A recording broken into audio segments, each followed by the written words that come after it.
So thank you for the introduction from Xianyi, and also thank you for inviting me to share my research today at your group. I'm very happy to see the new faces here and also excited to learn about your research too. If you have any question in the middle of my talk, feel free to interrupt me. So now let's jump right into my talk for language-guided runtime steering with robot foundation models. So one of the most exciting moments nowadays as a PhD student working in robotics is that we see new emerging robot capabilities every day from our lab or even from Twitter. And many manipulation problems we have worked on start to see the potential to be deployed in the open world to be really useful. Here shows the collective efforts from both industry and academia to push the frontiers of embodied agents in increasingly sophisticated tasks. And reflecting on my own experience, 5 years ago, I worked on class manipulation with reinforcement learning on a PR2 robot, an old robot that many of you may not even know before. And now by the end of 2025, you can see much more complicated capabilities in deformable object manipulation. For example, this live demo of this bimanual robot doing long horizon laundry folding at a conference 24 hours straight. This huge improvement brings so much excitement and makes us think we are ever close to the true open world deployment of embodied agents. However, despite these promising signs we have seen so far, deploying robots at scale in the open world hinges on two critical capabilities that many people have ignored. The first capability is that robot policy must be reliably successful in the real world, not just in a few lab demos. And second, because most everyday manipulation involves interacting with people, the system must infer user intent and adapt on the fly. In short, we need policies that proactively avoid undesirable outcomes from users. Now let's put this deployment in a very concrete settings to understand why reliability and human-robot alignment matter in practice. So imagine that we start from a common imitation learning paradigm, and our embodied agent has been pre-trained with a diffusion policy in our lab on diverse ways of picking up this cup, with a handle or with a lip. At the runtime, the user gives a specific language instruction to ask the robot to serve this cup of water to the guest. Sometimes the sampled behavior from this policy is really great. It picks up the cup of water by the handle. However, sometimes it completely fails as a task, knock down the cup. Or sometimes it can create a more nuanced failures, like violating the sanitation rules by putting the fingers in the cup. On one side, it is great to see those stochastic generated policies have increasing capabilities to model those diverse behaviors. On the other side, the reliability of those policies deployed in the wild is still questionable, and it may fail to match user-intended goals, leading to catastrophic consequences that are hard to recover from. This points to a key question for open-world deployment. How can a robot choose actions at runtime that consistently lead to desirable outcomes for people? We term our answer runtime policy steering, a test time control layer that sits on top of any pre-trained policy. Instead of expensive retraining or fine-tuning, this purely inference time procedure can make the robot more reliable, intent-aware, and avoid failures, even in novel situations, without touching the model's weights. Building on runtime policy steering, a central challenge emerges if we stare at this question. We must evaluate candidate outcomes against a clear notion of good. In open world settings, good is very context and user dependent, beyond just single task completion. It includes the consideration of safety, comfort, preferences, and also social norms. Essentially, it requires a robot to have the capability to verify that the consequences are aligned with a given task from the user. So to connect this back, as with the cup scenario, what counts as good is highly context dependent. For example, the same type of low-level behavior of grabbing the chips by center, it is preferred when we want to make a crunchy topping, but undesirable if we want to eat an intact chip as a whole piece of snack. And real-world nuances also gives more examples where the good standard varies with context. For example, the cup's condition, hot, fragile, wet, or dirty, implies different grasping strategies. And user needs or preferences further shape how we steer the policy. In handover cases, for instance, the robot should adapt its grip, pose, and timing based on the user's approach and the contact with the object, ensuring a safe, comfortable exchange.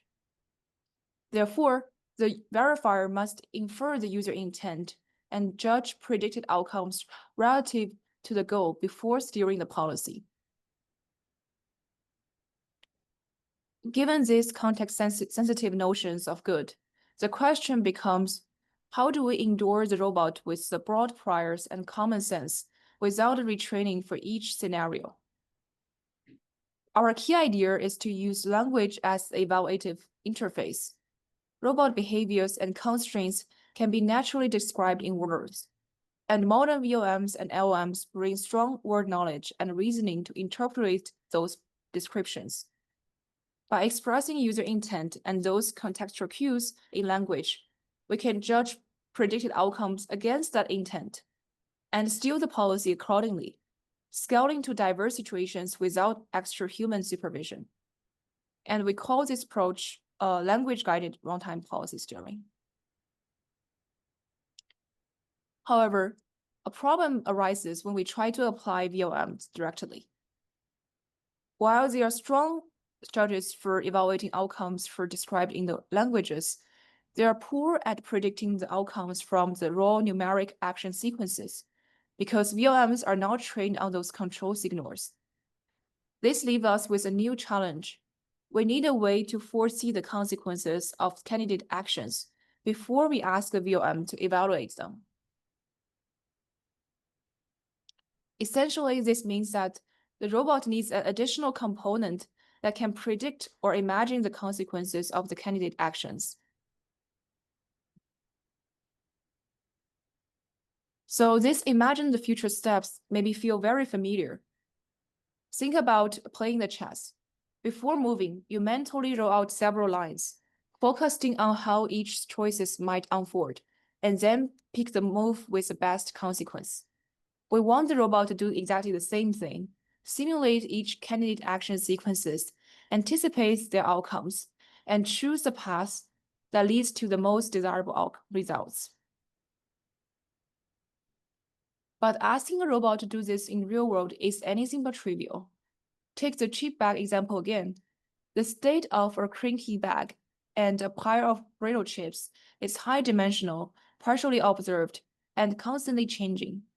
Their dynamics are contact-rich, deformable, and stochastic, hard to capture with handwritten rules or simple physics. And fortunately, the rise of embodied foundation models, essentially the learned word models, offer a path forward.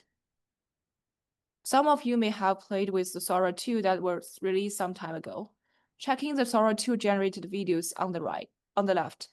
Although the contact in the video is still weird, the motion seems quite convincing. Moreover, at the same time, other companies like Meta, NVIDIA, 1X are also racing to build their own word models for robotics. On the right is an example of Cosmo Predict 2.5 model for video generation from Joy dataset. Therefore, to bridge this prediction gap, we pair a data-driven predictor, a learned word model with our VLM. The word model rolls out the likely consequences of candidate actions. By combining our solution for the prediction and verification, we propose our key idea for language-guided runtime policy steering with robot foundation models. That is to use a word model to predict the consequences of the actions, and then use a vision language model's strong reasoning capability to verify the outcomes aligned with the task. With this framework in place, I will now introduce the key challenges we tackled in our RSS 2025 work while applying this idea to runtime policy steering.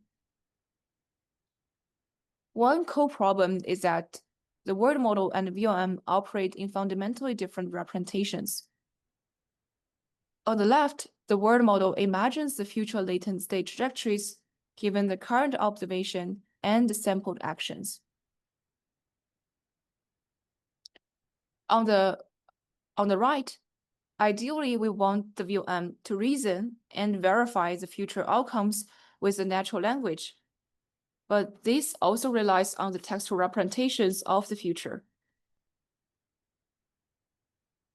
To enable the word model and VLM to communicate, we align the word model's latent space with VLM's text token space.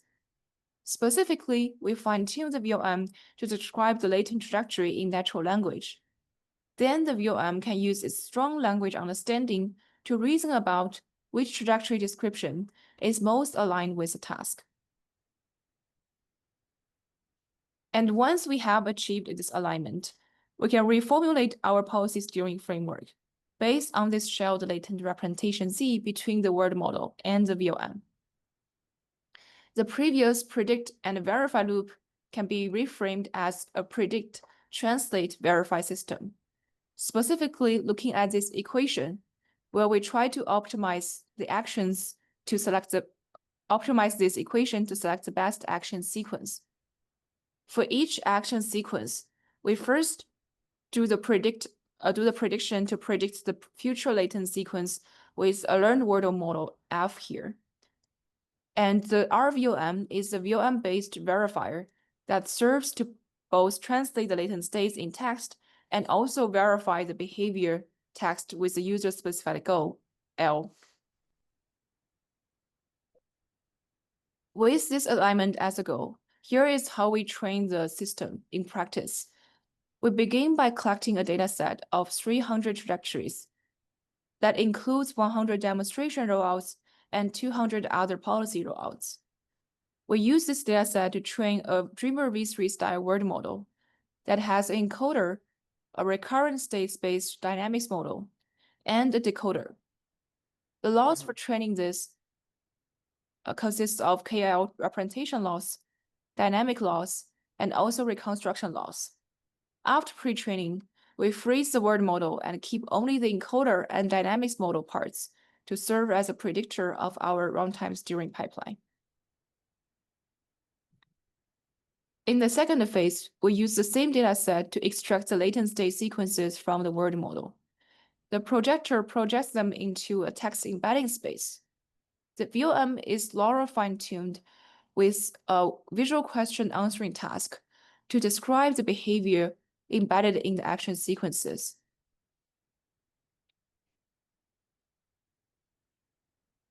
Now we have the whole recipe. We can take a closer look at our steering system to see how it works at test time.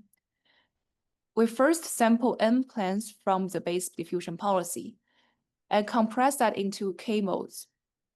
Then we forward simulate future observations for T steps with the word model in the latent space. So here you can see what's some different consequences for each actions in the imaginary space. Then we need to translate the latent states into the text representations with enough motion details for VLM to evaluate. So finally, we query the same VLM again to choose which plan to execute to finalize the steering process. So here you can see that with this task, we will select the first plan, which is to grasp the cup while the handle, because the VLM reasons that it satisfies the sanitation rules. So on the left, our system achieves the user request by only keeping the mode of grasping by handle. On the right, under normal task description, our system can also flexibly choose another mode to suit user needs. which is grasping by the rim. So next, I will showcase a more complex long horizon task, the fork transfer. Here, the user asks the robot to pick up the fork and place it in the bowl while maintaining the salutation. So given this requirement, in the first phase, the VLM evaluates various strategies for picking up the fork and translates those predicted outcomes into text. It then determines that grasping by the handle is the only way to ensure the proper sanitation for eating. So here it filters out other sampled plans and executes this specific mode to approach the handle and make a grasp. In the subsequent phase, similarly, the VLM filters out the plan that would place a fork outside the bowl, selecting the optimal approach that is consistent with the goal to execute. So in this case, it selects the first plan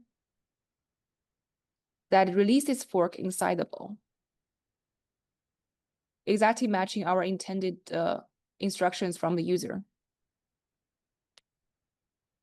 So beyond the long horizon task, we further demonstrate that by using VLM's flexible reasoning capability as a verifier, our system can adapt to novel task descriptions, reliably guide the policy towards a good outcome under various task contexts. For example, on the left, we see different behaviors for the cup task. On the right, we can also see varied behaviors for the bag task as well. Quantitatively, under such novel task descriptions, our system can constantly achieve 30% performance gain from the base policy by using our proposed steering system across all those three tasks. Moreover, we also compare our steering system with an end-to-end VLM steering without using the word model. This baseline underperforms for one by at least 20%, fully showcases the importance of why we need to break the original problem as a prediction and a verification problem separately. The VLM directly takes the low-level action as input, and the VLM which directly takes the low-level action as input is hard to fine-tune with limited raw data because it has never seen such low-level actions before. This highlights the value of using the word model and corresponds to our initial motivation of having this extra component to alleviate the prediction burden from the VLM. To better understand why VLM Act fails, we take a closer look at the behavior translation part generated from those two methods. For our method, it can accurately describe the motion details. And for the VLM Act, we can see that it struggles to capture accurate motion details. Therefore, it cannot provide any useful signal for the VLM to steal the policy because the translation is already pretty bad.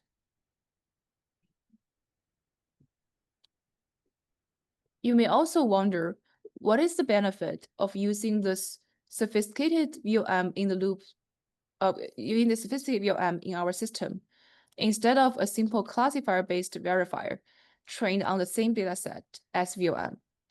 The key problem of a classifier-based baseline is the assumption that the training data distribution matches the testing one. And that is why we see this huge drop of classifier-based baseline when user gives a normal task description, which is out of distribution for the training. Because our method can still maintain the high success rate with the flexibility. And this highlights the value of using VLM as a verifier.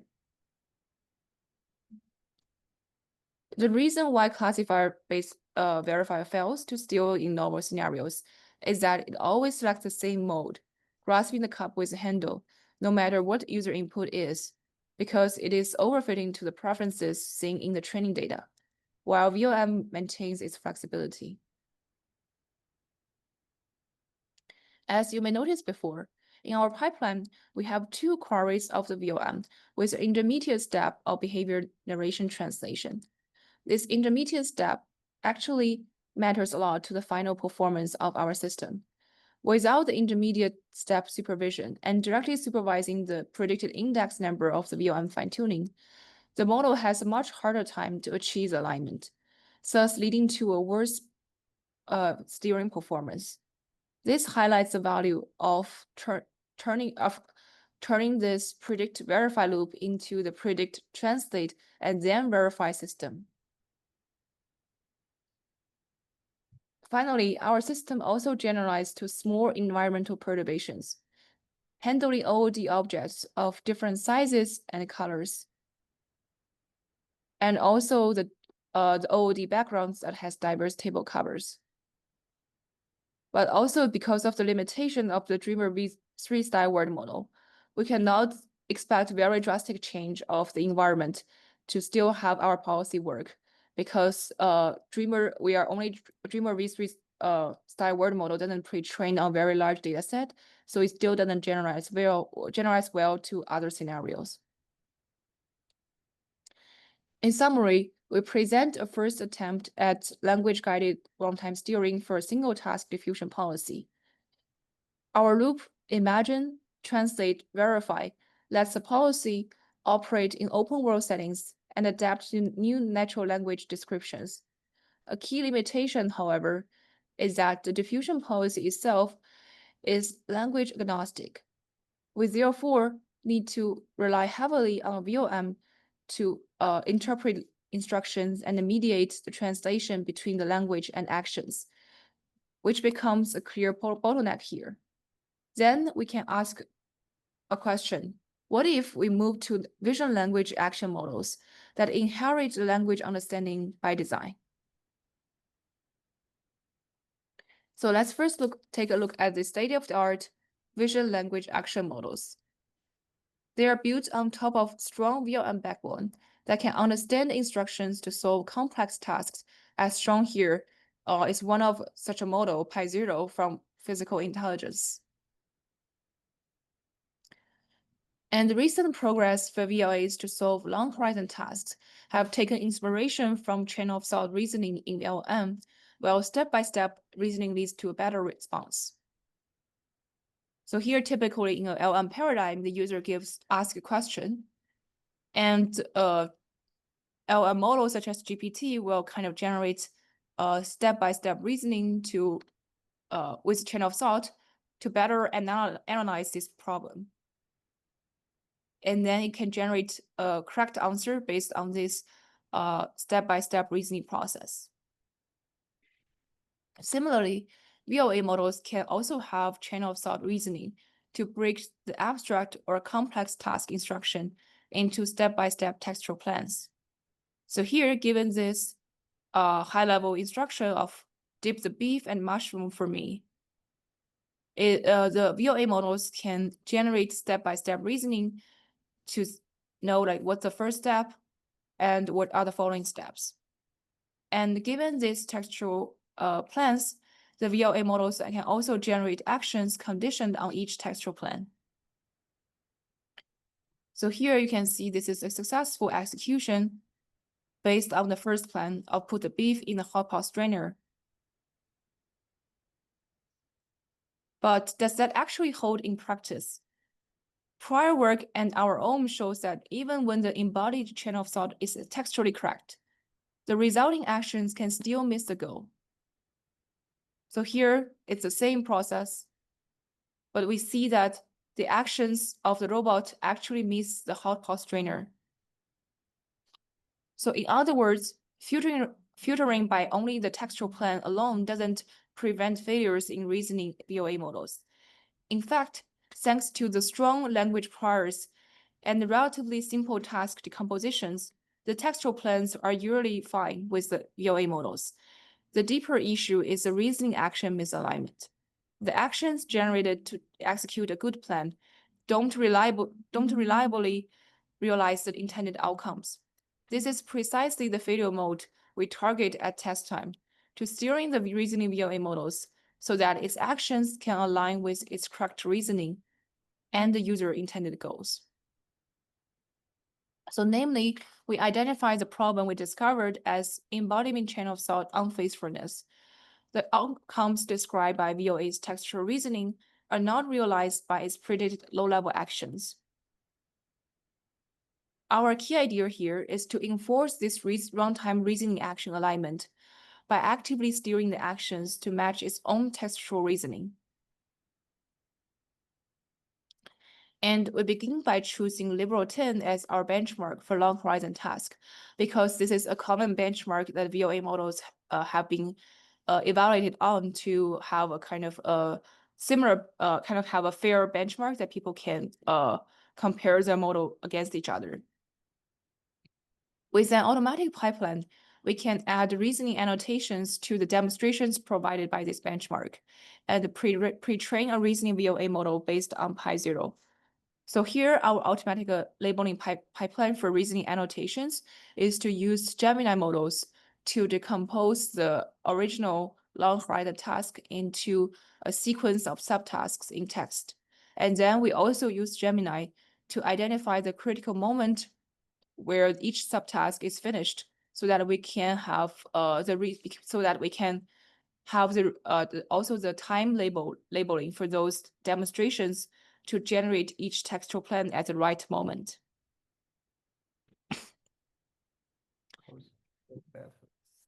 Oh, do you have a question?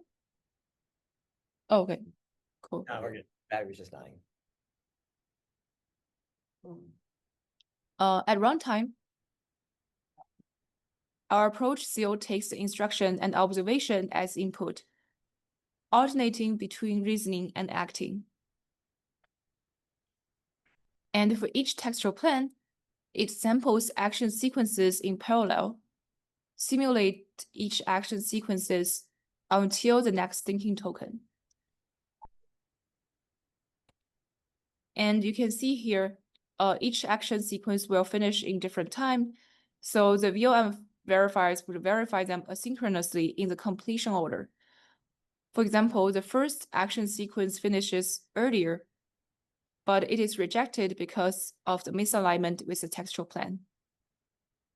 And then it keeps generating until the next one finishes. So here the third one is finishes and is verified successfully because it matches the textual plan generated from the model.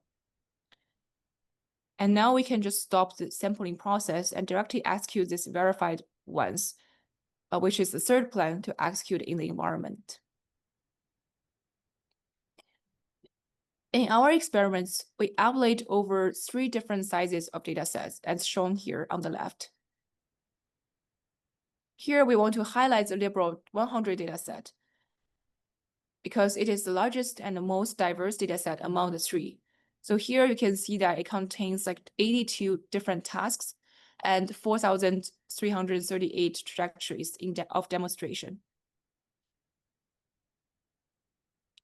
And the result on this dataset fully showcasing our method's potential when scaling up with even larger dataset.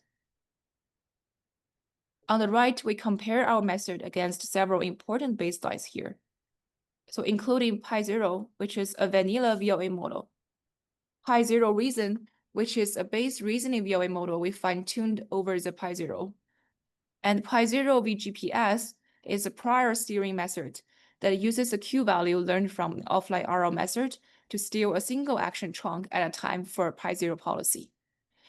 And our method, which with the added reasoning action alignment, outperforms all baselines in the training tasks. And beyond the training distribution, still our method also enables compositional generalization in reasoning VOA models. These models already break long horizon tasks into shorter subtasks. And thanks to the strong VOA language backbones, it can infer valid textual plans for unseen tasks composed from the already known pieces we have seen in the training. The bottleneck is the execution. The sampled action sequences are often noisy or drift from the plan. Our reasoning action alignment closes this gap by steering actions to faithfully realize the decomposed plans. Therefore, we can generate substantial gains over novel behavior compositions. So for example, here, the model can learn different skills from the demonstration with step-by-step reasoning. For example, picking up different objects. On the left, the first demonstrations cover the behavior of putting the orange juice box into the basket. And the second demonstration is longer horizon that covers 2 pick and place. And on the right, you can see during runtime, user gives this kind of unseen composed instructions to put both orange juice and tomato sauce can in the basket. Our approach can guide the reasoning VOA to use self-generated intermediate text plans to combine those learned skills together to solve unseen tasks with step-by-step reasoning. So here you can see this is the initial plan generated at the initial state. And as the task progresses, the model can automatically update its plans and also generate actions conditioned on the plan. So after first pick, it would update the plan, and after the placement, it also updates the plan. We showcase that this proposed method still can work on those 13 novel behavior composition tasks we built as an extension to the original Liberal 100 benchmark. These are the videos to show CO generalized to all those unseen tasks.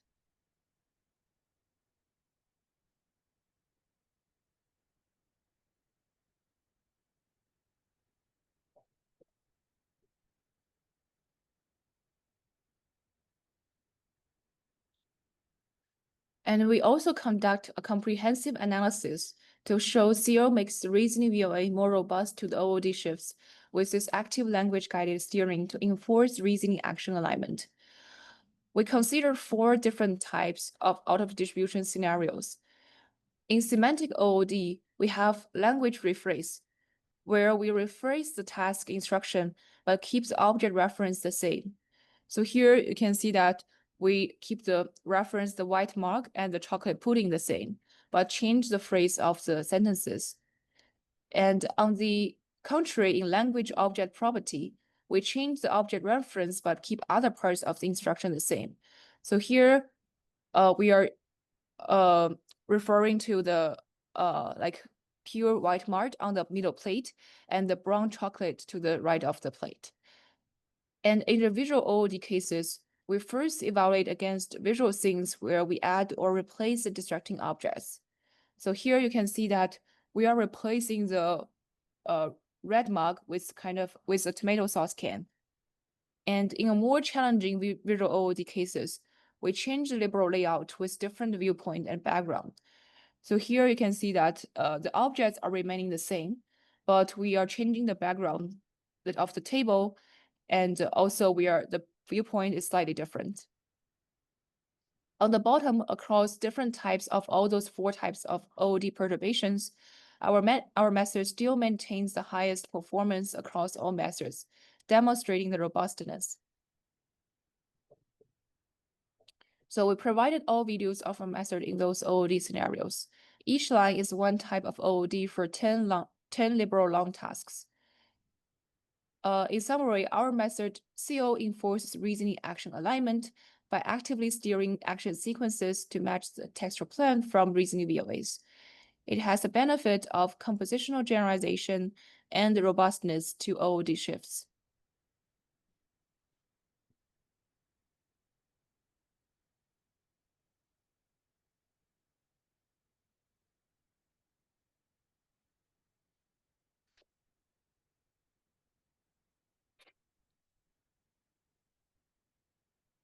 So that's basically the introduction of my previous 2 works on language-guided policy steering.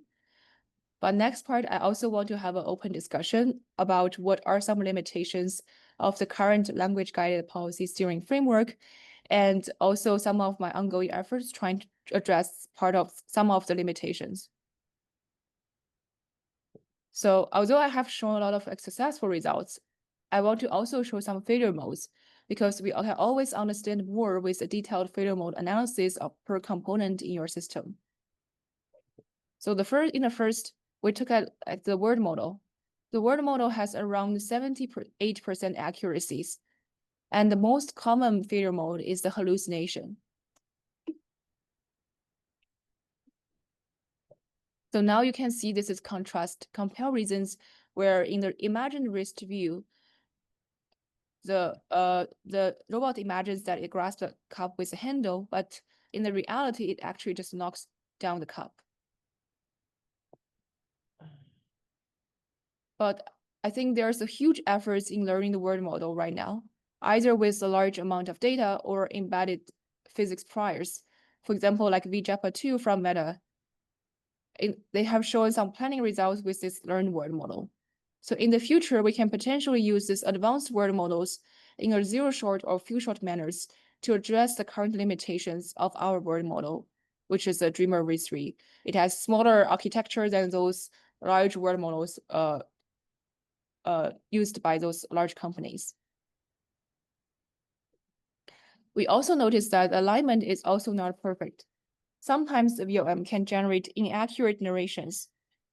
Here, the word model imagines its imagined outcome accurately, but the VLM translation mistaken a successful grasp as a failure, causing the problem for the following reasoning steps. And lastly, the VLM reasoning also has its own hallucination, as we commonly see in our community. Here, the VLM doesn't directly consider the true user goal of using the cup for drinking, but considers other aspects like spilling or damaging, and therefore choosing the wrong actions from the sampled action set. So in summary, our steering system has an overall success rate of around 80% and still has the potential to improve with stronger word model and stronger VLM. May I ask one quick question? Yeah, sure. Can you go back to the translation part when you showing the three GIFs of the word model destination? So how is the frequency of the information exchange with the robot control and the word model? So my question is, you use the word model to imagine the next step. How is the frequency of that? Oh, so I think now like we are not so we are only because like the word model and the VLM, our computation overload is kind of large. So we are not doing this every action step because that would be very too expensive to do real-time control. So instead, we are only kind of doing this imagination and the VLM reasoning at critical steps. For example, when you do like a prediction of when you want to do a grasp, you were maybe kind of predict the next 50 steps, and you are just imagining the 50 steps outcomes, and you are using the VLM to reason over different sampled action sequences at this step, and then you choose the best one to execute. And after you grasp, you will just do this again. Does that make sense to you? Yeah, that makes sense. Can I follow up a little bit? Yeah. So, for example, when you are grasping these chips, the whole process, may I ask how many times will you inquire the word model? Oh, so for grasping, we only inquire once. Oh, only inquire once. Yeah. I see. Yeah, thank you. Yeah, no problem. Yeah. Yeah, so there's also some so there's a trade-off between you use like you query more and query less. So if you query more, like you would definitely have like a much like overhead in the latency. But if you query like less, you need to predict longer horizon. And as you know, like for the word model, when you predict a longer horizon, there will be like less and less accurate if you predict long enough. So it's preferred that you will predict shorter time steps, but that also increases the latency.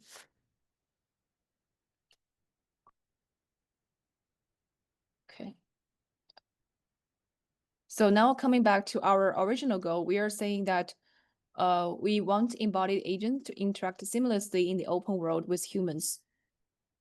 And for one and the CO are our first attempts that tries to achieve this alignment.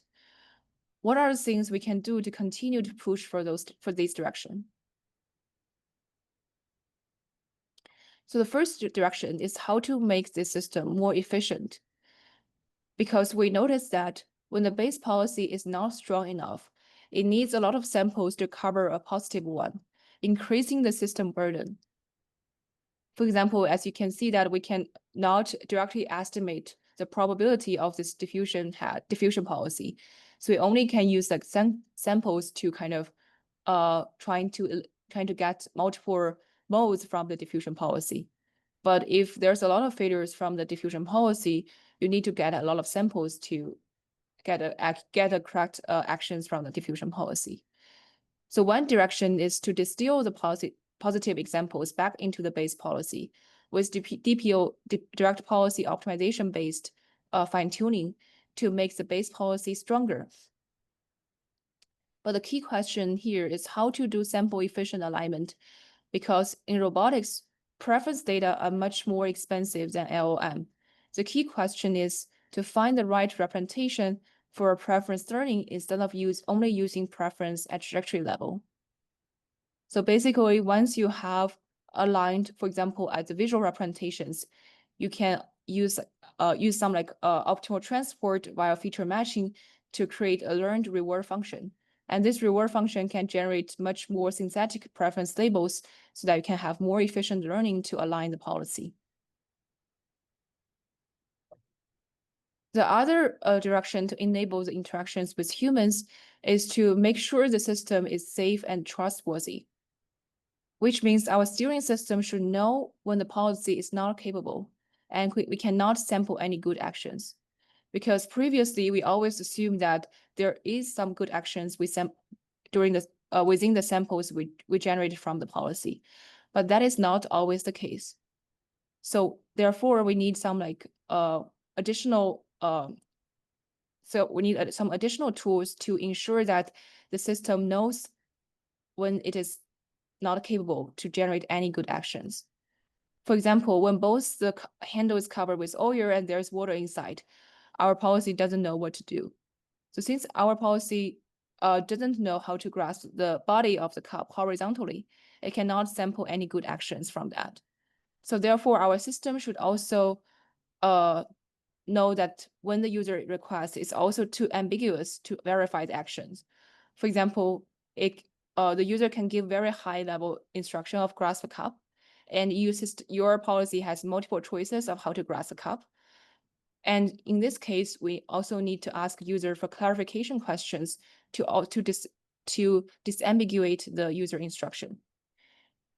And in this kind of problems, we can use uncertainty quantifications to make the system more interpretable. So basically, you can think of the prediction of the final VLM selection as a prediction set. And when the prediction set is 0, which means that the system cannot do anything. And when the prediction set is exactly 1, which means that our system finds the optimal solution. And when the prediction set is larger than 1, which means that our system is ambiguous, so we need further interaction with the user. So in summary, this is our 2 work for WOM and SEAL that represent my efforts to use language-guided time steering to adapt the policies with robot foundation models. I believe this is a starting point for us to build more continually learning agents that can work and adapt in the wild. Thank you for listening. And I also welcome for any further discussion for any limitation and all the future directions for language-guided policy steering.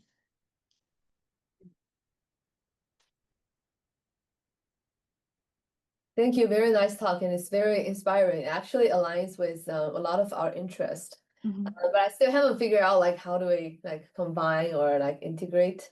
But very, very interesting direction. Any questions from the students? Yeah, I have a quick question. Sure. So it's very interesting to talk about the prediction and verification. So I'm mostly interested in the world model because I can imagine about the physical properties, like whether the object can deform or whether if there is really water in the cup, then will the water spill out? So these properties can it imagine? Oh, you mean like is a word model in my work can imagine the physical like properties like deformability and also water spilling? Yes, yes. Oh, I think I actually didn't do like a actual water in my cup because it's kind of hard to clean up the mess after you do you repeat the experiments. But for the bag task, we do actually I think those data-driven word models, you do actually can have you can see in my imagination of videos, they do can predict the deformabilities a little bit. Like you can see that you can predict the bags are kind of deformed after you're making the grasp. Or you can see that after you lift the bag into the air, the bag is also not staying the original shape. I think it can, but you cannot, but at least with like limited data, like 300 trajectories as I used to train the word model, it can also not predict very accurately about like each, for example, each wrinkle in the bag of chips, you cannot expect to be that precise. But for my task, actually, I don't care about that much details because for different tasks, you may only care about certain like task relevant features. So for my case, I only cares about whether the grasp is stable. So I think in my case, that is fine that the word model loses all those details. So, but I hope like maybe with like larger models and you have pre-trained a lot of data from a lot of tasks, it can kind of generalize a little bit. And also another direction people are doing is like physics-informed word model. For example, some work from Yilin Wu's lab, they are also doing some like using like some physics priors or other ways to predict like deform object dynamics. So I think that's also some promising directions for how to accurately predict those hard to model deform object dynamics with a data-driven model. Get it. Thank you.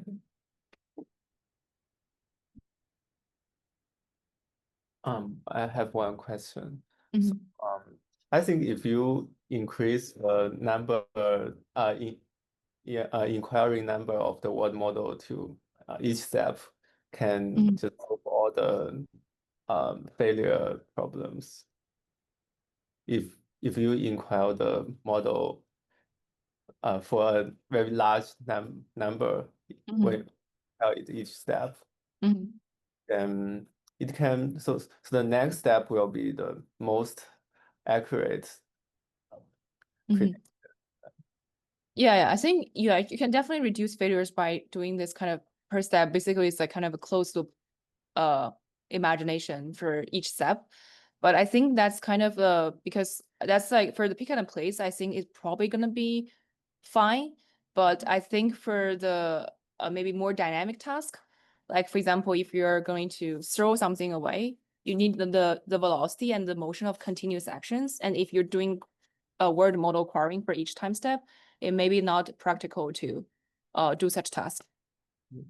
I see. So do you think this imagination paradigm will be the future of intelligence? I think there are two directions right now people are betting on. Like one is kind of end to end, like more like a VLA style, and the other is like more like kind of like it's like more like a MPC style where people like using those like word models instead of using the traditional dynamics model. They're using like this like data driven models, and then you're thinking like you can planning with those word models as a dynamics model. I think there do have promise in the word model direction because I think both the vision community and also those like LM companies are also invest a lot now in the video prediction models.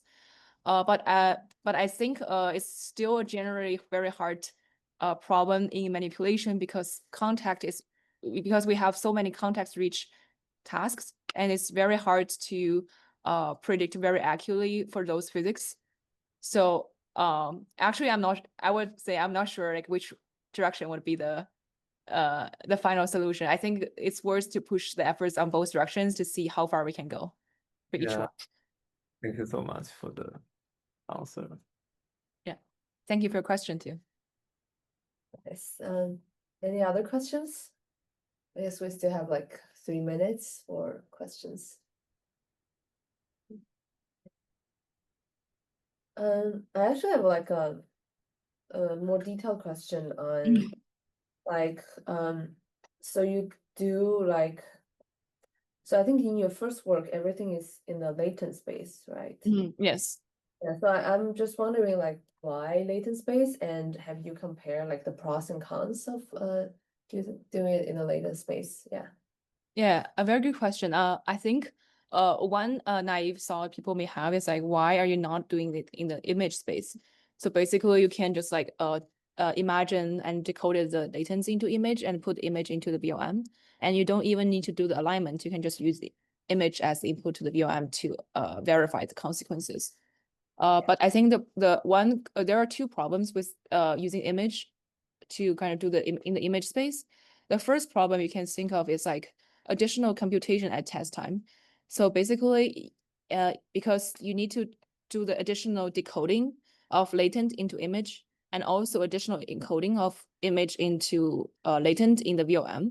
So this kind of additional decoding, encoding you are doing at the test time would also increase the computational cost. So it's more practical to be aligned in the latent space. For example, you can think of human is also kind of you are basically you can just like have a latent in your or a kind of hidden state in your mind, and you're just basically directly think through that. And another problem that is more practically speaking is like for the word model we are using is the Dreamer v3 word model, and it's decoded into the images. As you can see, sometimes it's blurry and it's not very clear. So I think the VLM cannot, sometimes this blurriness can cause the confusion in VLM so that it cannot correctly interpret the right consequences. Okay, cool. Yeah. I have a final quick question. It's quite general because like when I think about like modality, vision and language, I always think like the importance of vision is much more important than the language part, because you usually will give some very vague description, but you will rely very heavily on your vision part because you need to understand the spatial relationship. So I wonder whether you have like similar thoughts, or what's your thoughts on the like the importance of different modality. Yeah, I think definitely like visual can give you much rich signals than just like a language, because they have like much more information you can see from image than you're from like maybe one sentence of language.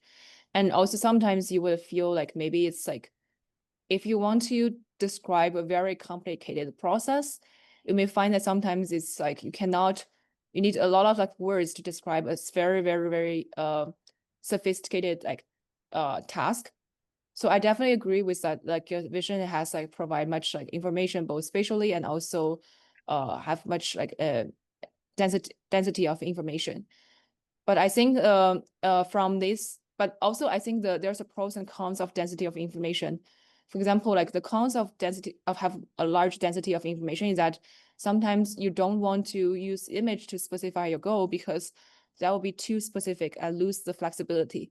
For example, if you want to just say that I want to grasp a cup, you don't want to use the image as a goal because that just provides a very, very specific way of grasping the cup, while you still want to maintain the general the flexibility of like different ways of grasping the cup. Yeah, that's my thought for a vision and language. That's interesting. Thank you. Nice. I also have a final question about what you mentioned before. So you mentioned that there are like there are two ways on like LMs and NPC style with world models. So how do you consider like the position of modularity in this like recent trend? Because I mean, for like more classical robotic style, people do like vision, like people do like reconstruction and do segmentation and try to identify different constraints, and then use that to plan robot actions. So how do you consider the position of the modularity in or this like modular style of like robotic methods in the more like current trend? Yeah, I think I'm not purely believe that like using all like as long as you scale the data and scale the model, you can solve all the robotics problems. Like just like use the larger model and larger data. I do think like you need like some human heuristics or human bias in kind of designing the system, in designing the pipeline to kind of to learn more, like kind of either just like make the architecture more efficiently digest those data, or kind of make the learning more or make can use like fewer data to learn the same thing. I think one thing people can take is like from those prior researching like modular design systems is to find like maybe to find what's the maybe what's like how the actual decision making process of them for like a lot of like robotics problems, because sometimes you need a very context rich, and you need the prediction to be able to see the future and make and adjust your decision right now. So I do see like sometimes like the modular design is necessary, but I think like but also I think like in the current design of modular system, you also need to consider about the scalability, which is like how if you kind of break those parts into two parts, how each part can be made more general to multitask instead of just solving a very, very specific problem, like one task you proposed. So I think that's my thought on like modular design and a kind of end-to-end design. Okay, yeah, thank you so much for the good talk and nice Q&A. Very inspiring. Yeah, so if you have any questions to Yilin, maybe you can like later send emails or schedule like individual meeting with Yilin. Okay, yeah, thank you so much. And yeah, see you next time.